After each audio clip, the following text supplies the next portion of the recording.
합격자가 말하는 변리사 시험의 현실. 앞선 영상에서는 주로 변리사 시험을 선택하면서 수험생에게 일어나는 상황과 리스크, 이를 피하기 위한 방법에 대해서 이야기하였습니다. 이번 영상에서는 변리사 시험 합격자의 조언을 얻어 변리사 시험 자체를 냉정하게 파악하고 그에 따른 진입 여부 결정 방법을 알아보겠습니다. 1차 시험의 현실. 변리사 시험은 1차 시험과 2차 시험으로 나뉘어져 있습니다. 1차 시험에서는 민법, 산업재산권법, 자연과학개론 이렇게 3과목을 3교시로 각각 객관식 40문제씩 총 120문제를 풀게 됩니다. 많은 변리사 진입자들이 1차 시험이기 때문에 2차에 비해서 상대적으로 쉽다고 여기고 당연히 한 번에 통과할 것이라고 생각하는 경향이 있습니다. 하지만 앞선 영상에서 이야기한 바와 같이 변리사 1차 시험 합격자의 상당수는 이미 2차를 합격한 경험이 있는 유경험자이고 추시 합격자는 많지 않습니다. 그 첫 번째 이유는 다른 전문 자격사 시험과 다르게 변리사 1차는 상대평가로 600명을 선발하는 시험이란 점입니다. 다른 전문 자격사 시험의 경우 1차 합격을 절대평가로 하는 경우가 왕왕 있습니다. 예컨대 세무사, 노무사 시험의 경우 1차 시험을 절대평가로 보는데요. 따라서 공부해야 할 학업의 수준이 과다하지 않게 조정되지 않고 노력하는 경우 충분히 합격할 수 있게 됩니다. 하지만 변리사, 회계사의 경우 상대평가하여 고득점 순으로 합격하게 됩니다. 이런 상황에서는 1차 시험에서도 합격을 예측하기 어렵고 다른 수험생보다 더 많은 공부를 하기 위해 끝까지 노력해야 하는 상황에 처하게 됩니다. 다른 시험에 비해 초시 1차 합격자 수가 적은 두 번째 이유는 1차 시험 각 과목의 난이도도 매우 높은 수준이기 때문입니다.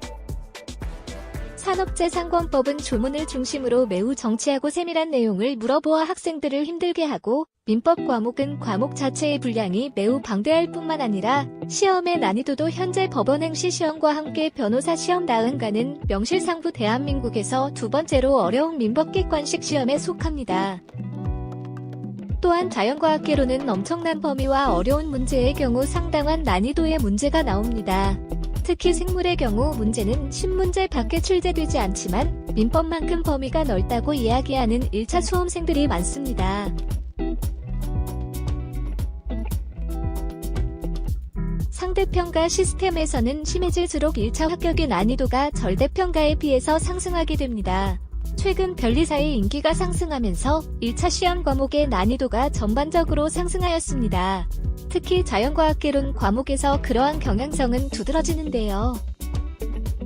2010년대 초반까지는 수험생들 사이에 암묵적으로 자연과학개론 4과목 중 한 과목씩 포기하기로 하는 합의가 있었습니다.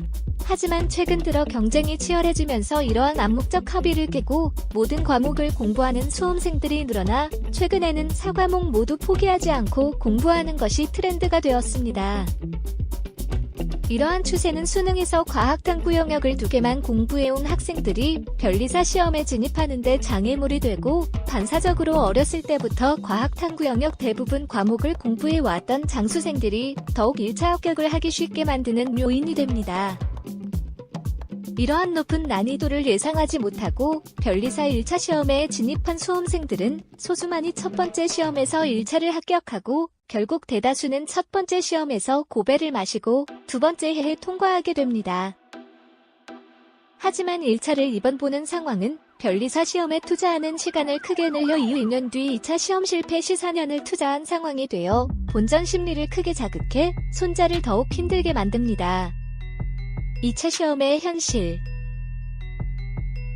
법학 객관식 시험과 사례형 시험은 형식과 공부 방법이 완전히 다릅니다. 객관식은 법학 지식을 많이 알고 있는가를 단순히 확인하는 것에 그치지만 사례형은 제시된 문제를 법적 논리에 따라 분석하고 풀어낼 수 있는지를 묻는 시험입니다. 많은 1차 합격생이 2차 사례형 문제에 적응하지 못하고 공부 방법을 제대로 잡지 못해서 방황합니다. 생동차 2차 초시생의 경우 첫 2차 시험에서 민사소송법 GS의 목차도 제대로 쓰지 못하는 경우가 허다합니다. 이런 2차 시험의 어려움은 부족한 공부량과 더불어 생동차 합격자가 매년 10명 정도밖에 안 나오게 만드는 원인이 됩니다. 게다가 변리사 2차 시험의 가장 큰 문제는 출제가 불안정하다는 것입니다. 즉 변리사 시험 문제의 유형과 범위가 명확히 정해지지 않았다는 것입니다. 그래서 종종 수험생들이 예상할 수 없는 문제, 즉 불이의 타격을 줄인 표현인 불이타 문제가 매년 한 과목 이상에서 출제되고 있습니다. 가장 유명한 예로 2017년 변리사 시험 2차 특허법 과목에서 프렌드 문제가 대표적인데요. 이는 대부분의 2차 응시자뿐만 아니라 강사들도 예측하지 못한 문제였습니다. 또한 2017년 2차 시험의 상표법도 매우 어려워서 대량 과락 사태가 발생하였고 2018년 2차 시험 특허법에서는 심사기준 문제가 어렵게 나와서 많은 수험생들을 힘들게 하였습니다. 그렇다고 하여서 불이타가 나오지 않은 과목들도 쉽지만은 않습니다. 이런 불이타 문제로 인해 변리사 시험은 아무리 많은 노력을 하였어도 떨어질 수 있는 시험이 되었고 실력은 있으나 합격하지 못하게 하는 수험생을 양산하여 장수생들을 많이 만들었습니다. 또한 이런 불이타 문제를 대비하기 위해서 수험생들은 출제 교수들이 자신의 학교에서 진행하는 특강을 찾아다니고 있고 몇몇 학교에서는 특강을 대회비로 하여 다른 학교 학생들에게 특강 정보를 공유하지 못하게 하였습니다. 이런 상황은 변리사 수험생을 혼란에 빠지게 만들고 특히 특강을 안 하는 학교 출신의 학생들의 힘을 빠지게 만듭니다. 1차 진입 꿀팁. 이러한 상황을 제대로 인지한 후 변리사 시험에 도전하기로 마음먹었다면 변리사 시험을 통과할 자신이 있고 자신이 변리사가 되기로 굳게 마음먹은 상태일 것입니다. 지난 영상에서는 변리사 시험이 가지는 리스크를 피하는 방법에 대해서 이야기하였다면 여기에서는 구체적으로 변리사 시험에 유리하게 진입하는 팁을 알려드리겠습니다. 조언 1. 진입 이전에 미리 토익 점수와 수험 비용을 확보해둔다. 일반적인 조언을 먼저 하자면 진입 이전에 미리 토익 점수와 수험 비용을 확보해둬야 합니다. 변리사 1차 시험 진입 이후 토익 시험을 보는 것은 1차 과목에 집중할 시간에 영어 공부를 해야 하는 상황을 만들어 불리한 조건에서 공부를 하게 만듭니다. 따라서 1차 진입 이전에 미리 토익 점수를 775점 이상 확보해 본격적인 수험 기간 동안 1차 과목에 집중할 수 있도록 해야 합니다. 또한 충분한 수험 비용을 확보해 두어야 합니다. 변리사 시험은 시험 과목이 많지 않아서 변호사 시험, 행정고시만큼 많은 비용이 요구되는 시험은 아니어도 공무원 시험보다는 많은 비용을 요구하는 시험입니다. 수험 전체 기간 동안 강의비, 교재비로만 수백만원 정도 쓸 수 있습니다. 그리고 독서실 비용 등 기타 비용을 고려할 때 대략 1천만원 정도를 여유자금으로 모아두거나 지원받을 수 있는 상태가 된 후에 시험에 진입하는 것을 추천드립니다. 조언 2. 자연과학이 완성된 이후에 진입한다. 구체적인 1차 진입 조건은 바로 자연과학 완성입니다. 고시에서 시험 보는 과목 중 한두 과목이 이미 완성된 경우 매우 유리하게 시험을 이끌 수 있습니다. 그리고 이미 시험 과목을 공부해 놓아 유리하기 때문에 시험에 진입하는 경우도 많습니다. 변리사 시험에서 산업재산권법은 미리 공부할 수 있는 과목이 아니므로 민법 자연과학 중에 한 과목은 이미 궤도에 올라와 있는 상태에서 변리사 시험 진입을 고민하는 것을 추천드립니다. 그리고 민법과 자연과학 중 더 유리한 과목을 선택하자면 자연과학이 중요하다고 할 수 있습니다. 물론 민법이 되어 있는 경우도 매우 유리합니다. 민법은 공부량이 매우 방대하고 처음 공부했을 이해하기 매우 힘든 과목입니다. 민법이 만점 수준으로 나오는 사람의 경우 이전에 이미 고시 경험이 있는 경우가 많고 민법뿐만 아니라 민사소송법까지 어느 정도 공부가 된 상황일 것입니다. 또한 법학 공부 경험이 많아 산업재산권법을 공부할 때에도 시행착오가 없을 것입니다. 하지만 자연과학을 먼저 완성해 놓은 것이 더 유리한 이유는 자연과학의 경우 법과목보다 휘발성이 낮기 때문입니다. 민법은 한동안 공부 안 한 경우 상당 부분 내용을 까먹게 되고 복구하는 데에도 시간이 많이 걸립니다. 하지만 자연과학의 경우 휘발성이 크지 않아 충분히 공부가 되어 있는 경우에 따로 시험 준비를 하지 않아도 일정 점수 이상 나오게 됩니다.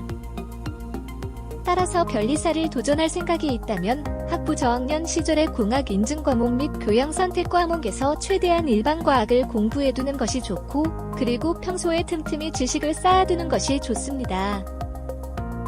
그리고 실제 변리사 시험 진입 여부를 결정할 때 변리사 1차 시험 자연과학 기출문제를 풀어보고 결정하는 것을 추천드립니다.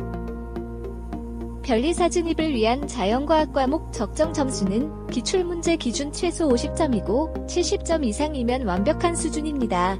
자연과학의 경우 법과목보다 점수가 나오지 않기 때문에 70점 이상인 경우 이미 합격 점수를 받아놓은 것입니다.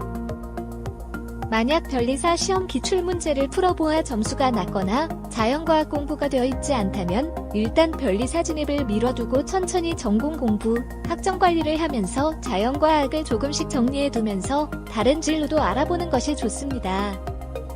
조언 3. 최소 3년의 여유가 있어야 한다. 변리사 시험에서 가장 빨리 합격하는 경우 1차 공부 1년, 2차 공부 반년으로 1년 반 만에 생동차로 합격할 수 있습니다. 하지만 이렇게 생동차로 합격하는 경우는 매우 드뭅니다. 따라서 1차 준비 1년, 2차 준비 2년, 이렇게 최소 3년은 투자할 각오로 시험에 진입하는 것이 현실적입니다. 실제로 이렇게 3년을 공부하여 합격하는 경우가 많고, 이렇게 3년 만에 붙어도 매우 빠른 것입니다. 물론 3년 공부한다고 가정하면 로스쿨에서 3년 공부하여 변호사 시험을 합격하는 것이 안전하긴 해서 함정이긴 합니다. 하지만 합격까지 들어가는 비용은 변리사가 더 낮을 것입니다. 만약 3년의 여유가 없는 경우 합격 확률이 그리 높지 않은 변리사에 도전하기보다는 빨리 돈을 벌 수 있는 다른 진로를 찾아보는 것이 현명할 것입니다.